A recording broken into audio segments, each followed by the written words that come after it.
கோவையில் தாவேக பூத் முகவர்கள் கருத்தரங்கு நடைபெறும் இடத்தில் டெட் தேர்வு எழுதி பணிக்காக காத்திருக்கும் தேர்ச்சியாளர்கள் 3 பேர் பதாகை ஏந்தி ஆதரவு தெரிவித்தனர்.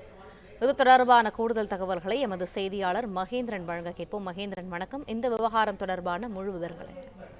தமிழக வெற்றி கழகத்தின் இந்த பூத் முகவர்கள் கருத்தரங்கம் நடைபெறக்கூடிய இடத்தில் டெட் தேர்வு எழுதி ஆசிரியர் பணிக்காக காத்திருக்கும் தேர்ச்சியாளர்கள் தமிழக வெற்றி கழக கட்சிக்கு ஆதரவு தெரிவித்து நுழைவாயில் முன்பாக ஆசிரியர்கள் 3-4 பேர் ஆசிரியர்கள் ஓட்டு அண்ணனுக்கு என்று பதாதைகளை கையில் ஏந்தி காத்திருக்கின்றனர். குறிப்பாக 2013ஆம் ஆண்டு டெட் தேர்வு எழுதி அதில் தேர்ச்சி பெற்றவர்கள் இதுவரை 12 ஆண்டுகளுக்கு மேலாக தங்களுக்கு பணி நியமனம் வழங்கப்படவில்லை என்று கோரிக்கைகளை முன்வைத்து இது போன்ற பதாகைகளை ஏந்தி காத்திருக்கின்றனர். குறிப்பாக தமிழக வெற்றி கழகம் சார்பில் தமிழக வெற்றி கழக தலைவர் விஜய் 2026 ஆட்சி அமைந்தால் தங்களுக்கு நன்மை ஏற்படும் என்று அவர்கள் கூறுகின்றனர். இருந்தபோதிலும் 2-3 பிளே ஸ்டோர் மற்றும் ஆப் ஸ்டோரில் இருந்து பாலிமர் செயலியை QR கோடு மூலம் பதிவிறக்கம் செய்யுங்கள்.